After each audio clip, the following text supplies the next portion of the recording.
I, 29 male, moved out of the apartment I share with my girlfriend Celia, 31, yesterday. Took everything that was mine, which turns out was basically everything. We'd been together for 4 years, living together for 2. Started great. Then the rules began. First, it was small stuff. No shoes past the entryway. Fine, reasonable. Dishes immediately after eating. Sure, good habit, but it snowballed. Fast. By year 2 of living together, I had a literal printed list of household guidelines taped to the fridge. 37 rules. I counted. Some highlights. No friends over past 8 p.m. on weeknights. Pre-approval required for any purchase over $20. Mandatory couple time, 7 and 9 p.m. daily. No phones, no TV, just connecting. Specific shower schedule. Her. Mornings me. Evenings only. No eating in any room except kitchen. Weekly relationship check-ins with written feedback. No gaming on weekdays. Groceries only from her approved list. Laundry done her way. Folded her way. Put away immediately. I went along with it. Kept the peace. She'd say it was about respecting our shared space and building healthy habits. Meanwhile, she broke her own rules constantly. Her friend Jade stayed till 11 p.m. Tuesday. That's different. She bought a $200 purse without asking. I don't need permission for personal items. The kicker was I paid 75% of everything. Rent, utilities, groceries. Her job as a social media consultant. She managed 3 small business Instagram accounts, brought in maybe $1,200 per month. My IT job covered the rest. But somehow, I needed permission to buy a $25 game on Steam. 3 days ago, the explosion happened. I bought a pizza on my way home. Didn't realize we were out of her approved dinner ingredients. Was tired, grabbed a large pepperoni. The war crime, apparently.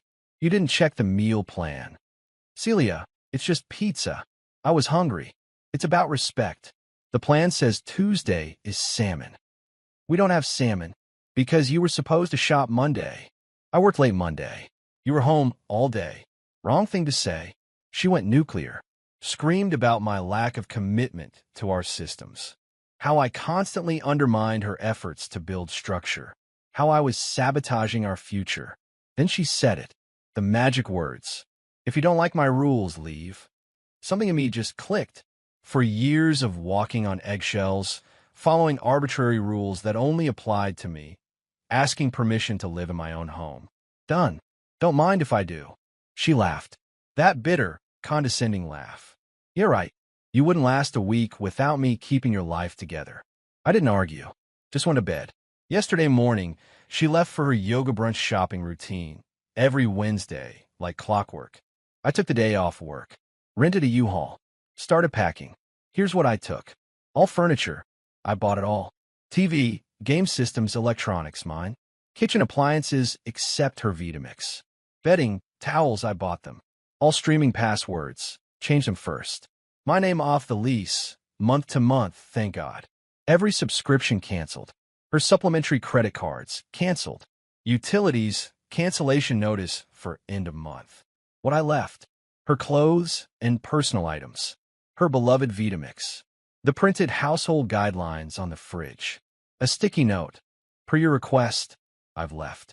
Rent is due on the 1st, Jake. My phone started blowing up around 4 p.m. 63 texts, 29 calls, voicemails getting progressively more unhinged. Is this a joke? Where's the TV? The power is scheduled to be shut off. Jake, this isn't funny. My car got declined to Whole Foods. You can't just leave. I make the rules. You don't get to just decide. Come back right now. This is theft. I'm calling the police. Please, baby, I didn't mean it. You're overreacting to one little fight. Where am I supposed to live? I'm crashing at my buddy Tomas's place. Sitting here with a beer, watching Netflix on my TV, eating takeout straight from the container like a savage. No meal plan. No scheduled couple time. No written feedback about my areas for improvement. Peaceful. She wanted me to follow her rules or leave. I left. Turns out when you make ultimatums, people might actually take them. Update 1. The entitlement escalation has been educational. Day 2 started with her showing up at my work. Security has her on camera having a complete meltdown in the lobby when they wouldn't let her up without an appointment. Apparently screaming, "I'm his girlfriend," doesn't override corporate security policy. Who knew? She pivoted to my phone. "Celia, we need to talk like adults." Me, "You told me to leave." I left. Celia, I was upset. "You don't just abandon someone over one fight." Me, "It wasn't one fight. It was 37 rules and 2 years of double standards." Celia, "Those guidelines were for US. To help you be better." Me, "They only applied to me. You broke them constantly." Celia, "I made them so I can adjust them." You're not mature enough to know when flexibility is appropriate. The delusion. Actually stunning. Then came the financial reality check. See, Celia had gotten real comfortable with a certain lifestyle. Weekly yoga classes, $150 per month. Regular Monty Pitas, $200 per month. Her organic grocery addiction, $600 per month easy. Random Target runs. All on credit cards I paid off monthly. Her own credit? Trash from her preemie shopping habits. That's why she was supplementary on mine. By afternoon, the tone changed. "I can't afford the apartment. The landlord says I'm not on the lease.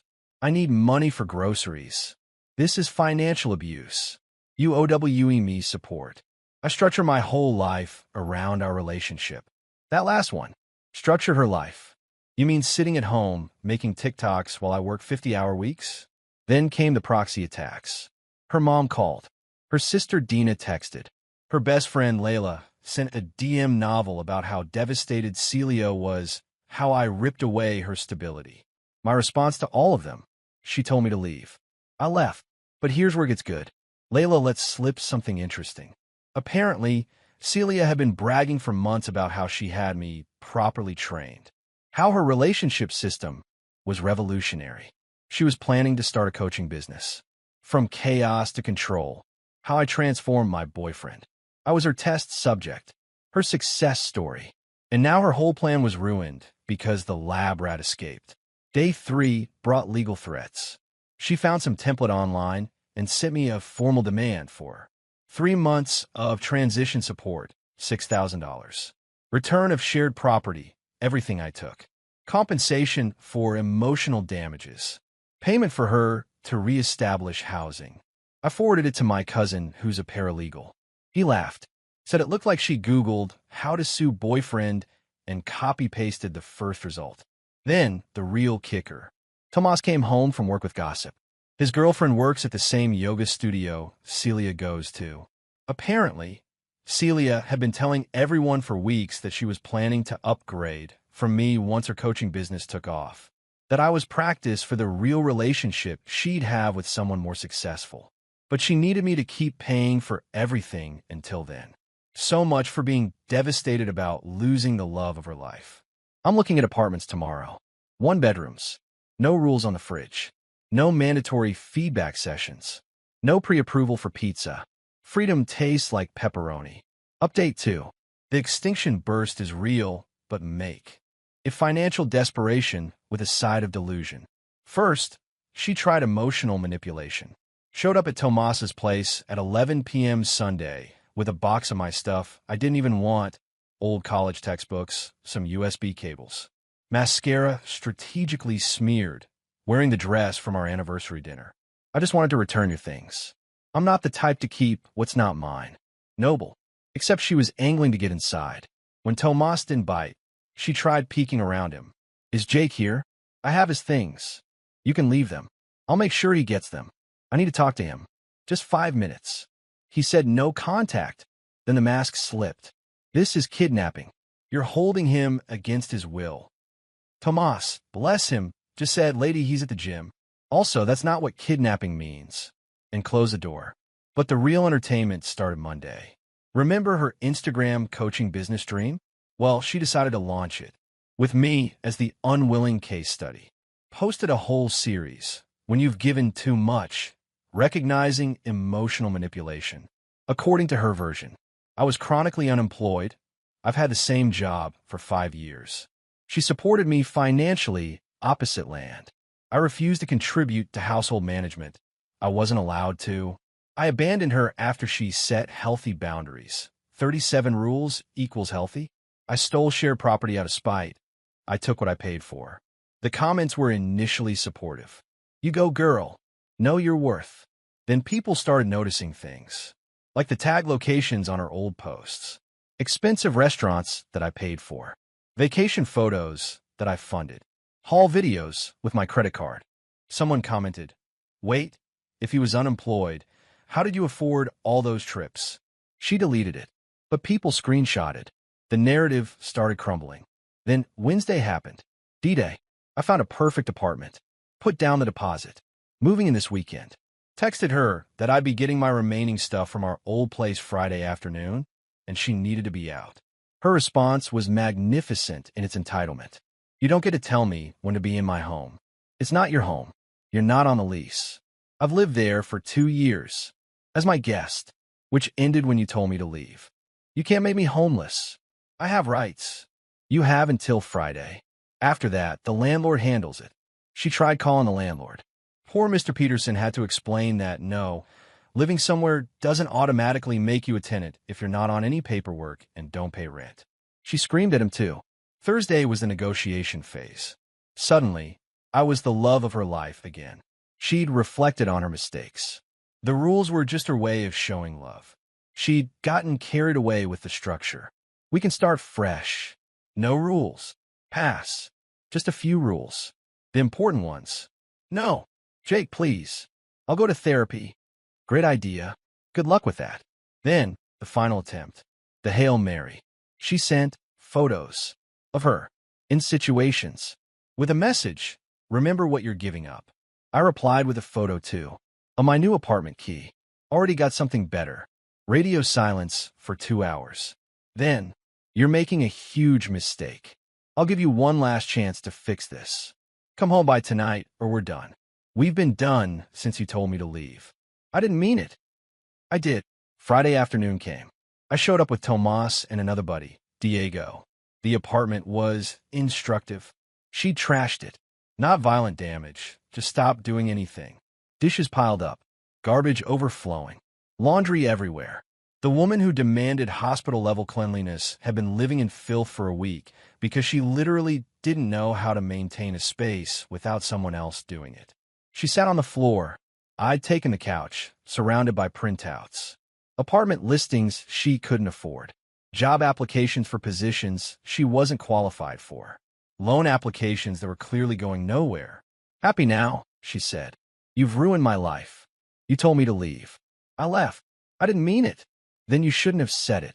We loaded my stuff in silence. She tried one more time as we were leaving. I'll change the rules.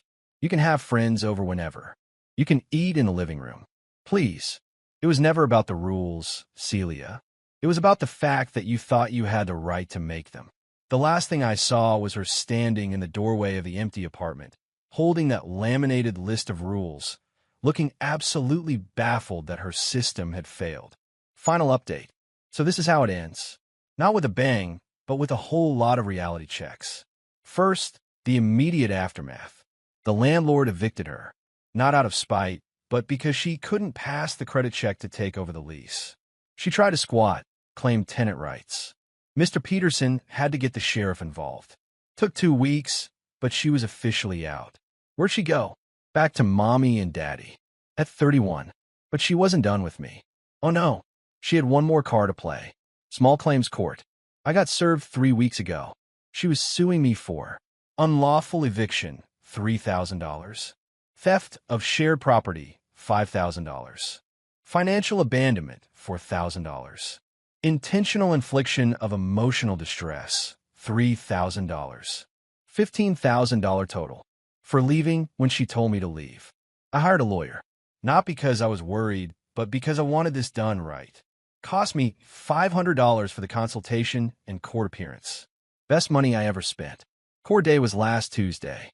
She showed up in what I assume was supposed to be her serious businesswoman outfit. Her dad was with her. She'd printed out everything. Our text conversations, her household guidelines, bank statements, even her Instagram posts, the ones that didn't contradict her story, anyway. The judge was not impressed. Judge, Ms. Celia, were you on the lease? Celia, no, but, Judge, did you pay rent? Celia, we had an arrangement. Judge, did money from your account go to the landlord? Celia, no, but I contributed in other ways. Judge, how? Celia, I maintained the household. I created systems.